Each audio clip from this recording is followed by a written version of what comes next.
Compañeros, compañeras, bienvenidos. Continuamos con nuestra lista de los imprescindibles. Hoy, Dolores Ibarruri, pasionaria. Nació y creció en el mundo minero. Hija de mineros, se casó con un minero, tuvo 6 hijos. Murieron 4, que era lo que sucedía con regularidad. Quiso ser maestra, pero con el dinero de la dote la madre le compró una máquina de coser Singer para que se dedicara al bordado, y ella se negó al destino que le tenía la vida. En 1919 publicó su primer artículo político en el diario El Minero Vizcaíno, lo firmó con el seudónimo Pasionaria.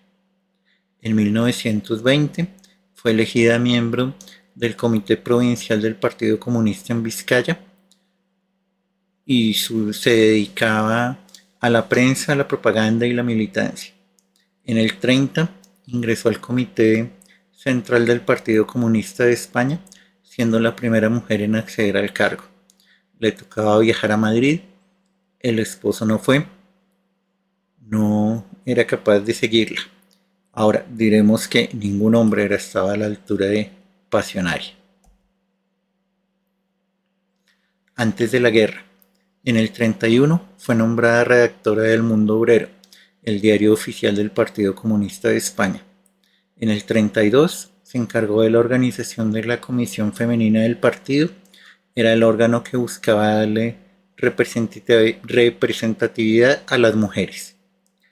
Fue directora del Comité Español de Mujeres contra la Guerra y el Fascismo. Organizó el primer comité de mujeres del Partido Comunista de España. Fue una de las artífices del sufragio femenino, que se dio por primera vez en las elecciones del 33. Y en las elecciones del 36 fue elegida a las Cortes como diputada por la circunscripción de Oviedo por el Partido Comunista de España. Dirigió a las mujeres, dirigió todo el Partido Comunista durante la guerra. Fungió como una de las propagandistas más importantes en defensa de la República. Se consolidó como un símbolo de la revolución, y le tocó luchar no solo contra el bando nacional, sino contra el machismo de los comunistas y el bando republicano. Dirigió e invitó a las mujeres a formar parte del ejército republicano e ir al frente. En uno de sus discursos les decía a ellas: no queremos recibir la victoria como un regalo de los hombres de España, sino como algo que nosotras también conquistamos. Era el alma de la República. El quinto regimiento, impulsado por el Partido Comunista de España, la nombra comandante honoraria. Su popularidad es tal que las multitudes la tocan para comprobar si es de carne. En la zona republicana le dedican cuplés y poemas. Poetas como Miguel Hernández, como Pablo Neruda, como Rafael Alberti y otros no tan consagrados le dedican sus versos. Desde el frente los soldados le escriben para contarles lo que pasa en el frente, e inclusive para decirle que gracias al trabajo que ella hizo y a la República aprendieron a leer y a escribir, y estas son las primeras palabras que escriben de su puño y letra. El bando nacional, el bando fascista, insultaba o trataban de insultar a los soldados republicanos diciéndoles hijos de pasionaria, y en un discurso ella les responde así: pensaban hacerme una ofensa y no pudieron hacerme mayor honor que considerarme vuestra madre, que considerarme la madre de todos los heroicos combatientes que en nuestras frentes de lucha no vacilan en sacrificar su vida por la causa de la libertad, por la paz, por la justicia, por la cultura, por el progreso y por la república. Dirigió a las mujeres antifascistas y su hijo estuvo en el frente, luchó en la batalla del Ebro y tuvo que exiliarse a Francia. Esto es importantísimo ahora que escuchamos tantas mujeres que defienden el ejército, por ejemplo María Fernanda Cabal, pero sus hijos no combaten, ni siquiera se enlistan. Colocarían siempre el objetivo de ganar la guerra como máxima prioridad del movimiento, pero a su vez presentando la victoria de la República como una premisa para la emancipación de las mujeres y la oportunidad para demostrar su capacidad laboral y de sacrificio. En 1938, en una meeting de la UGT, les pide a los compañeros eh, comunistas, anarquistas y socialistas que respeten a las mujeres, que no tengan los prejuicios de que la mujer combate y que la mujer trabaja, que la Nueva España necesita que millares de hombres y mujeres estén en el frente de trabajo para reconstruirla. En la Nueva España habrá sitio para todos. Se le conoce como la autora del No pasarán. Es una frase que se supone, porque tampoco en estos nunca se tiene la verdad precisa, que se usó en la batalla de Verdún para frenar a los alemanes, y en un discurso pasionario al quinto regimiento les dice: todo el país vibra de indignación ante estos desalmados que quieren hundir la España democrática y popular en un infierno de terror y muerte, pero no pasará. Y ahí surgen estas pancartas y el diseño de los afiches que realizó Ramón Puyol y que hasta el día de hoy es nuestro lema. Lo hemos usado todos. Recuerdo los discursos en la Plaza de Bolívar de el entonces alcalde Petro contra el procurador que quería suspenderlo. Y estaba que no pasarán. No pasarán, lo dijo él, no pasarán, lo dijo Allende, lo dijo Lula. Todos hemos dicho y se ha convertido en nuestro lema. Un fragmento de Pasionaria de Miguel Hernández. Los herreros te cantan al son de la herrería. Pasionaria, el pastor escribe en la callada y el pescador a besos te dibuja en las velas.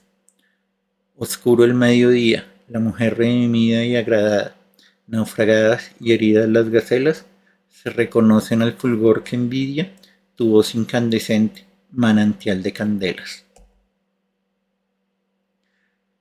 Uno de sus discursos más famosos es la despedida a las brigadas internacionales, del que tomamos 3 fragmentos.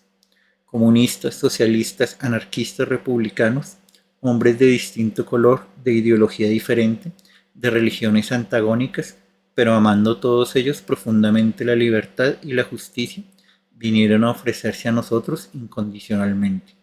Nos lo daban todo, su juventud o su madurez o su experiencia, su sangre y su vida, sus esperanzas y sus anhelos, y nada nos pedían, es decir, sí, querían un puesto en la lucha, anhelaban el honor de morir por nosotros. Podéis marcharos orgullosos, soy la historia, soy la leyenda, sois el ejemplo heroico de la solidaridad y de la universalidad de la democracia, frente al espíritu vil y acomodaticios de los que interpretan los principios democráticos, mirando hacia las cajas de caudales o hacia las acciones industriales que quieren salvar de todo riesgo. En 1939 se exilia en la Unión Soviética. Aquí vemos una imagen de su despacho en la Internacional Comunista en Moscú. La imagen es de 1940 y es elegida secretaria general del Partido Comunista de España en el 42. En ese momento escribe y dirige la radio España Independiente. Sería la secretaria general hasta el 60, donde asumiría la presidencia del partido, cargo que ocupó hasta su muerte en el 89. Aquí vemos otra imagen cuando está organizando el Partido Comunista de España una reunión en París en el 45 y viaja por el mundo llevando el mensaje de los republicanos, con Mao en la visita a China en el 56 o con Fidel Castro en la visita en Cuba en el 63. Y regresa en 1977, a pesar que los que hicieron la transición, que se nos vende como un proceso modélico de reconciliación, y no fue en absoluto ni modélico ni de reconciliación. No querían su regreso, decían que no había suficiente policía para cuidarla. Ella dijo que el pueblo la protegería. Vemos una imagen en el aeropuerto en su momento, en el regreso a España, en la parte inferior derecha, mostrando el carnet del Partido Comunista y en un mitin donde se iba a dirigir a la multitud que llenaba la Plaza de Toros. Es elegida diputada por Asturias representando al Partido Comunista de España. Miremos esta imagen, los llevan al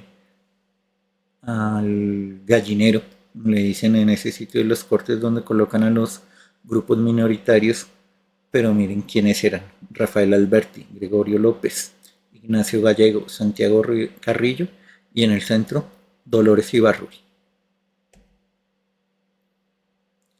Esta es una imagen de su sepelio en el año 89 y un fragmento de su autobiografía.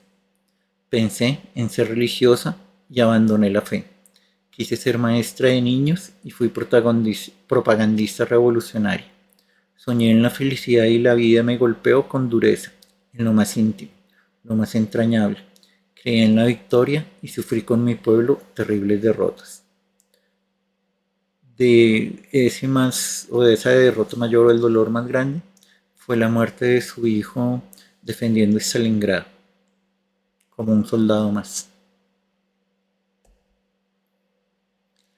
Terminamos este muy corto relato con el poema que le escribió Rafael Alberti, una pasionaria para Dolores.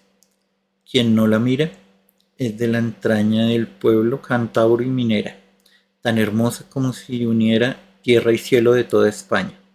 Quien no la escucha, de los llanos sube su voz hasta las cumbres, y son los hombres más hermanos, y más altas las muchedumbres.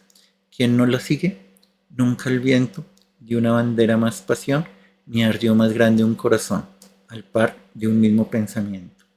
Quien no la quiere, no es la hermana, la novia ni la compañera, es algo más. Es la clase obrera, madre del sol, de la mañana. Y este homenaje, esta escultura que vemos, está en Glasgow.